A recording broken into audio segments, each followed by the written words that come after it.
Bom dia, alunos do oitavo ano. Vamos finalizar as nossas correções. Páginas 103 a 106. Rebeliões na América Portuguesa. Professor Marcos, disciplina de História. Então vamos continuar agora as nossas correções. Integrando com língua portuguesa.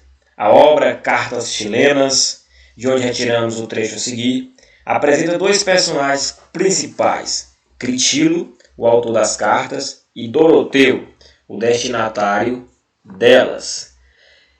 Pseudônimos do próprio autor Tomás Antônio Gonzaga e de seu amigo e também escritor Cláudio Manuel da Costa. As cartas relatam os desmandos do fictício governador chileno Fanfarrão Minésio, pseudônimo de Luiz da Cunha Menezes, que governou Minas Gerais de 1783 a 1788. Leia o trecho a seguir com atenção. Às vezes, Doroteu se perde a conta dos 100 açoites que no meio estava, mas outra nova conta se começa. Os pobres miseráveis já nem gritam, cansados de gritar apenas soltam alguns fracos suspiros que enternecem.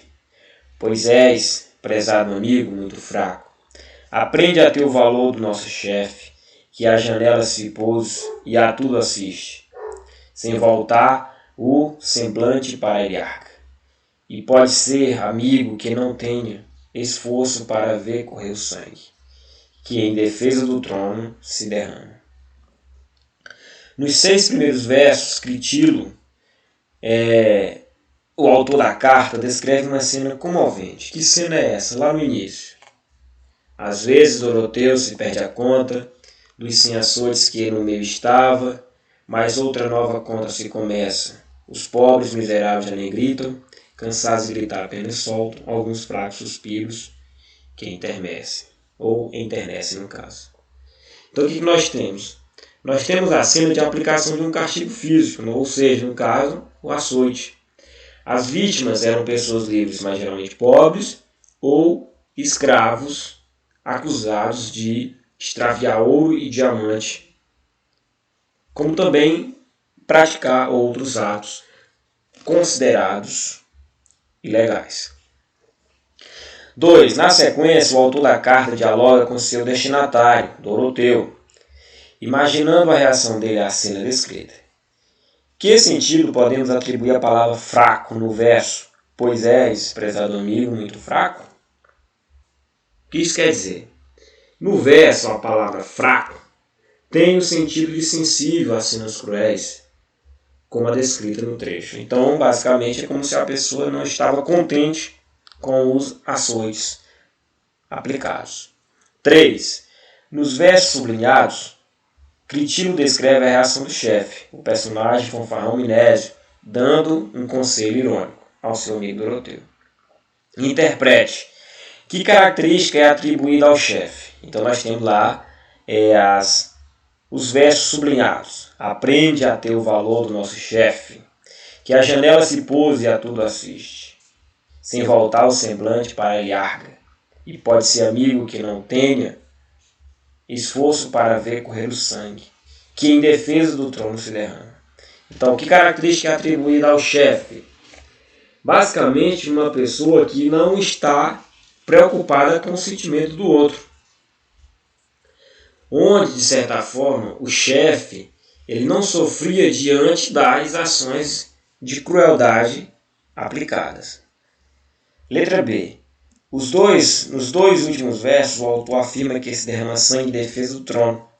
Explica o sentido dessa afirmação de acordo com o contexto da época. Ou seja, praticar a violência em defesa da manutenção da monarquia portuguesa. Vamos lá, o texto a seguir é de uma especialista em conjuração baiana. Leia-o com atenção. O preço da liberdade. Qual é o preço da liberdade? A liberdade tem preço? Então vamos fazer uma leitura atenta do texto. O preço da liberdade. Em 8 de novembro de 1799, 4 homens foram enforcados e esquartejados em praça pública na cidade de Salvador. condenados por conspirarem contra a coroa de Portugal, os alfaiates João de Deus do Nascimento e Manuel Faustino dos Santos Lira, e os soldados Lucas Dantas de Amorim Torres e Luiz Gonzaga das Virgens e Veigas participaram do movimento que ficou conhecido como Conjuração Baiana ou Conjuração dos Alfaiates. A documentação sugere que a composição social da Conjuração Baiana de 1798 ficou circunscrita às médias e baixas camadas daquela sociedade. No entanto, denúncias sobre a participação dos homens ricos e poderosos do movimento chegaram a Lisboa, mas não foram adiante. Os homens de posse ofereceram à justiça alguns de seus escravos, como se eles fossem, junto com outros suspeitos, os únicos participantes da conspiração, permitindo que seus senhores saíssem ilesos da investigação. A entrega dos escravos seria uma demonstração de fidelidade à coroa portuguesa. Acreditavam alguns senhores contra os quais pesavam acusações não só de participação no movimento, mas também de enriquecimento ilícito, contrabando e, principalmente, a atuação duvidosa à frente dos órgãos da administração local. Depoimento dos réus no inquérito também destacava o envolvimento desses senhores em reuniões que discutiam acontecimentos da Revolução Francesa, bem como o prejuízo do comércio diante do aumento da tributação sobre alguns gêneros de exportação. Então nós temos um texto questionando somente a participação da classe média e baixa na Conjuração Baiana, havendo a possibilidade da elite ter participado do movimento. Isso que o texto está relatando. O preço da liberdade. Ou seja, esses senhores ricos ofereciam os seus escravos para a polícia, dando a entender que a elite, não teria participado do movimento. Então, o preço da liberdade seria oferecer os escravos à polícia para os ricos se safarem das acusações de conspiração contra a metrópole portuguesa. Então vamos lá. Questão 1. A documentação sugere que a composição social da Conjuração Baiana de 1798 ficou circunscrita às médias e baixas camadas daquela sociedade. O trecho que comprova essa afirmação é: em 8 de novembro de 1799, 4 homens foram enforcados e esquartejados em praça pública na cidade de Salvador, condenados por conspirarem contra a coroa de Portugal. B. Foram condenados por conspirarem contra a coroa de Portugal os alfaiates João de Deus do Nascimento e Manuel Faustino dos Santos Lira e os soldados Lucas Dantas de Amorim Torres e Luiz Gonzaga das Virgens e Veigas. C. No entanto, denúncias sobre a participação de homens ricos e poderosos no movimento chegaram a Lisboa, mas não foram adiante. E D. A entrega dos escravos seria uma demonstração de fidelidade à coroa portuguesa, acreditavam alguns senhores contra os quais pesavam acusações. Então, basicamente, nós temos aqui como resposta a letra B, porque na letra B traz essas pessoas como sendo alfaiates, também trazendo essas pessoas como soldados, ou seja, as classes médias e baixas da população. Vamos lá de questão 2. Alguns senhores entregaram seus escravos à coroa portuguesa, porque pesavam sobre eles inúmeras acusações, entre elas a de atuação duvidosa à frente dos órgãos da administração local. Então, essa atuação duvidosa se refere a corrupção, contrabando, desacato, desobediência. Essa atuação duvidosa nada mais é do que corrupção. 3. As ideias da Revolução Francesa também influenciaram os ricos. O trecho que permite essa dedução diz que a. 4 pessoas foram enforcadas em praça pública, causando pânico na população e gerando desconforto entre os escravos. B. As denúncias que chegaram a Lisboa se referiam à participação de escravos no movimento da Conjuração Baiana. C. Os escravos foram entregues à polícia para que os homens ricos saíssem ilesos das acusações da conspiração. D. Os depoimentos dos réus afirmavam que os senhores ricos reclamavam do aumento dos tributos sobre a exportação. Então, quando fala questão de ricos, né, no caso aqui, vamos destacar, nós temos a letra D como resposta. Depoimentos de réus que reclamavam do aumento dos tributos sobre a exportação. Questão 4. A leitura do texto permite inferir que somente os mais pobres participaram do movimento? Não. Somente os ricos participaram do movimento? Também não. Então, esse termo, somente, ele não se enquadra com o texto. Nós temos classe média, nós temos as classes baixas, como também a possível participação de alguns ricos no movimento. Portanto, letra C, né, no caso, tanto os ricos quanto os pobres participaram da Conjuração Baiana. Questão 5. Dê exemplo de preconceito e violência contra a população negra durante a Conjuração Baiana. Nos panfletos que eram pregados nos portes pelos conjurados, eles pediam igualdade de cor. Eles pediam igualdade no tratamento dos homens para com os homens de cor, ou seja, os negros. Outro ponto, dos condenados, basicamente os que foram à morte eram pobres e afrodescendentes. Então nós temos aí um outro ideal de violência e preconceito contra a população negra. Vamos lá, para finalizar esses momentos iniciais de correções. Os povos indígenas da região mineira do século XVIII, por exemplo, foram vistos pelos colonos como invasores.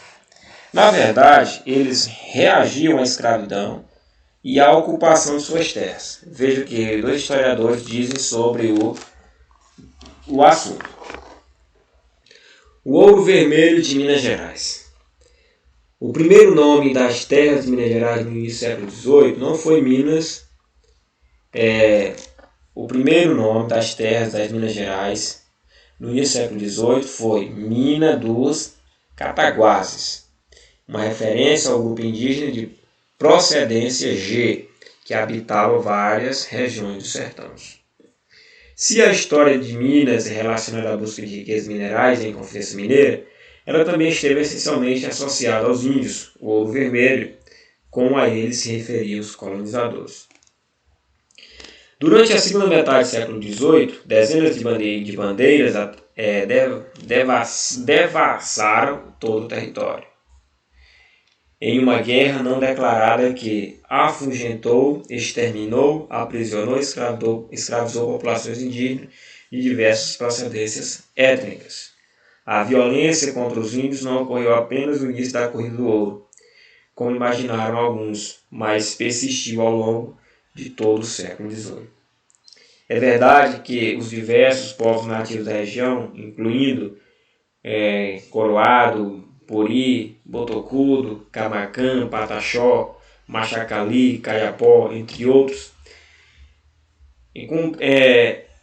encontraram-se, no fim, em minoria de armas e homens, atacados por doenças e obrigados a se deslocarem continuamente em face da diminuição da terra e dos recursos naturais. Mesmo assim, eles lutaram tenazmente, sobretudo no caso dos Caiapós no oeste e dos Botocudos no leste da capitania, em territórios de grande interesse do poder colonial. Letra A. Como os grupos indígenas foram vistos pelos bandeirantes? Olha só a contradição. Eles foram vistos como invasores, quando na verdade eles reagiram à escravização e à ocupação de suas terras. Letra B. De que forma as expedições aos sertões de Minas afetaram os indígenas que lá viviam, principalmente com uma grande quantidade de mortos e dos indígenas por armas, como também por doenças. E esses indígenas, de certa forma, foram obrigados a se deslocarem continuamente em face da diminuição da terra e dos recursos naturais. Faça uma pesquisa sobre os problemas atuais dos indígenas brasileiros. Muitos indígenas não estão tendo acesso à terra. As terras indígenas, os que têm acesso, estão sendo invadidas por garimpeiros, madeireiros, criadores, agricultores. Muitos povos indígenas contraem doenças levadas por esses invasores. Então, basicamente, o indígena que teve a sua terra invadida está tendo novamente que lutar pela sua terra. É algo meio contraditório. A terra é do índio, tem que lutar por ela? Sim, devido aos invasores. Então é necessário maior organização da lei brasileira para garantir de fato a terra para o índio, que por tradição sempre foi sua. Então nós finalizamos por aqui esse segundo momento de correções. Acompanhar novamente o material, leitura do capítulo, resolução das atividades, para tirar as dúvidas que porventura ainda ficaram. E esses questionamentos podem ser colocados na nossa plataforma virtual e serão prontamente respondidos. Um abraço a todos e até a nossa próxima videoaula. Bons estudos!